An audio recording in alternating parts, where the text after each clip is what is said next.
Assalamualaikum warahmatullahi wabarakatuh. Salam kemanusiaan, salam Bagana. Sahabat Bagana dimanapun Anda berada, kita kembali jumpa di Studio Bagana di Menara 165 bersama saya, Nita Gustin Rahman. Kali ini kami menyajikan opini Zona Megatrust yang terlupakan. Catatan Dr. Daryono, anggota Ikatan Ahli Kebencanaan Indonesia atau IABI. Gempa bermagnitudo 7,8 yang mengguncang selatan Filipina dan sebagian wilayah Sulawesi Utara kemarin pagi seharusnya tidak dibaca sebagai peristiwa tunggal. Ia adalah alarm keras bukan hanya bagi Filipina, tetapi juga bagi Indonesia.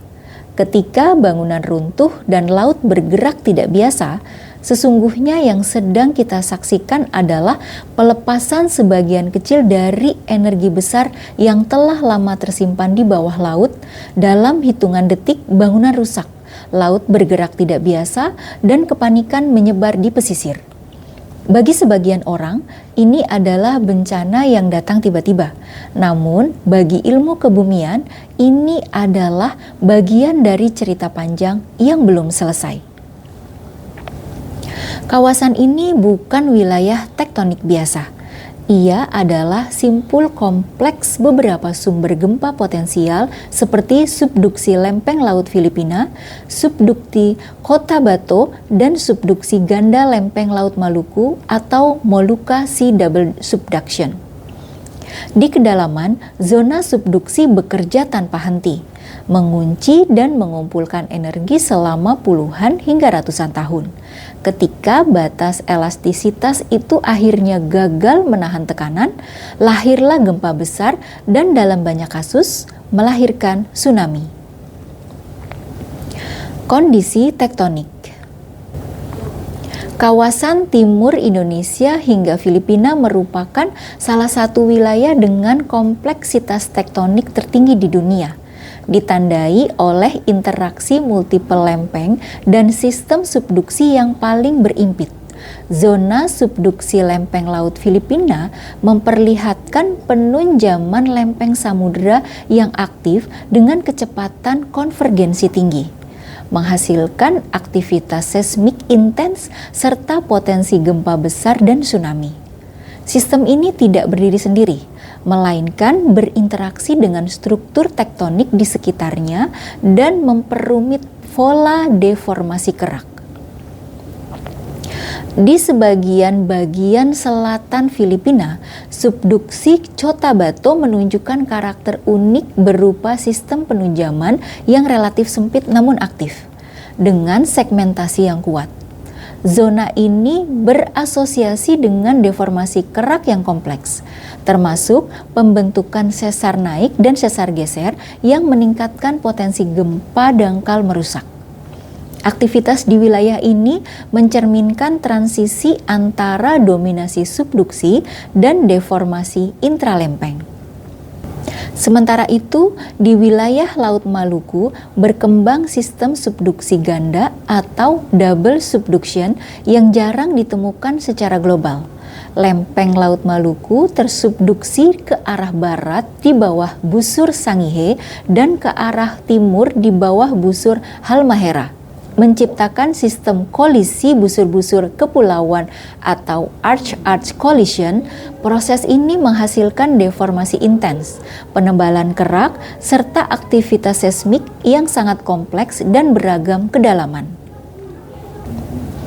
Interaksi ketiga sistem ini membentuk mosaik tektonik yang dinamis, dengan implikasi langsung terhadap tingkat bahaya geologi di kawasan tersebut. Kombinasi subduksi aktif, segmentasi zona pertahanan, dan interaksi busur menjadi wilayah ini sangat rentan terhadap gempa besar, tsunami, serta proses geodinamika lainnya yang masih terus berkembang hingga saat ini. Di wilayah Maluku Utara, Sulawesi Utara hingga Filipina, beberapa studi menunjukkan potensi magnitudo besar bahkan mencapai 8,2 Sayangnya, kawasan ini belum mendapatkan perhatian sebesar zona megatrust di Sumatera atau Jawa. Seolah sistem subduksi di zona ini menjadi zona megatrust yang terlupakan di timur Indonesia. Berikut catatan gempa. Kawasan pertemuan lempeng laut Filipina, sistem subduksi Cotabato, serta zona subduksi ganda Laut Maluku telah lama dikenal sebagai wilayah dengan aktivitas seismik tinggi. Sejarah mencatat sejumlah gempa besar yang mencerminkan kompleksitas interaksi tektonik di wilayah ini. Pada tahun 1918, gempa berkekuatan 8,3 melanda Mindanao, yang secara luas ditafsirkan telah mematahkan sebagian dari sistem subduksi Cotabato. Hampir 6 dekade kemudian, gempa berkekuatan 8,1 pada tahun 1976 mematahkan bagian utara dari gempa tahun 1918 menuju Teluk Moro dan di sebelah timur jejak palung tersebut.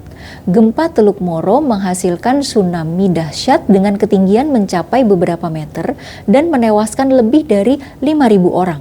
Peristiwa ini menjadi salah satu tsunami paling mematikan dalam sejarah Filipina. Terulangnya gempa besar di sepanjang Palung Cotabato pada tahun 1918 dan 1976 menunjukkan bahwa sistem subduksi ini mampu menghasilkan beberapa gempa berkekuatan 8,0 atau lebih besar. Catatan gempa signifikan terkait yang bersumber pada sistem subduksi Cotabato adalah gempa tahun 2002 dengan magnitudo 6,8 dan gempa tahun 2023 dengan magnitudo 6,8. Tumpang tindih spesial antara area deformasi tahun 1976 dan rangkaian gempa bumi berikutnya menimbulkan pertanyaan yang tak terhindarkan. Apakah Palung Cotabato kembali aktif? Masih gempa Mindanao dengan magnitudo 7,8 dengan kedalaman 35 km yang terjadi pada 8 Juni 2026 kemarin berdasarkan lokasi epicenter, kedalaman hiposenter, dan mekanisme sumber yang berupa mekanisme naik atau thrusting diyakini bersumber di zona subduksi Cotabato. Berikutnya di zona subduksi lempeng laut Filipina. Gempa besar juga terjadi pada 31 Agustus 2012, magnitudo 7,6 di lepas pantai timur Filipina yang memicu tsunami kecil sekitar 50 cm. Selanjutnya, gempa besar kembali terjadi pada 2 Desember 2023 di lepas pantai Hinatuan dan memicu tsunami setinggi 64 cm.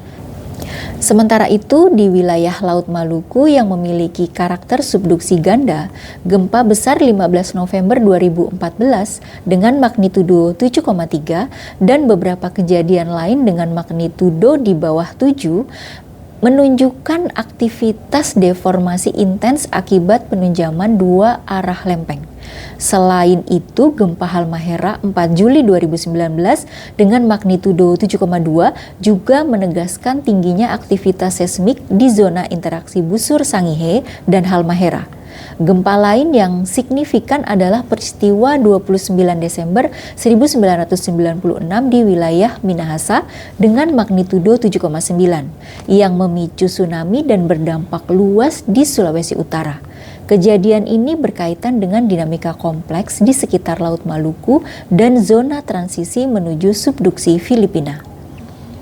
Rangkaian kejadian tersebut menunjukkan bahwa wilayah ini tidak hanya menghasilkan gempa besar secara individual, tetapi juga memiliki potensi multisumber yang saling berinteraksi. Kompleksitas ini meningkatkan ketidakpastian dalam karakter gempa, baik dari sisi magnitudo, kedalaman, maupun potensi tsunami.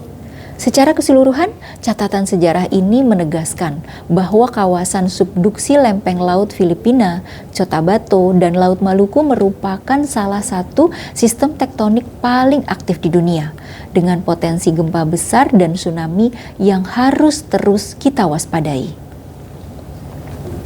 Berikut peringatan mengenai gempa.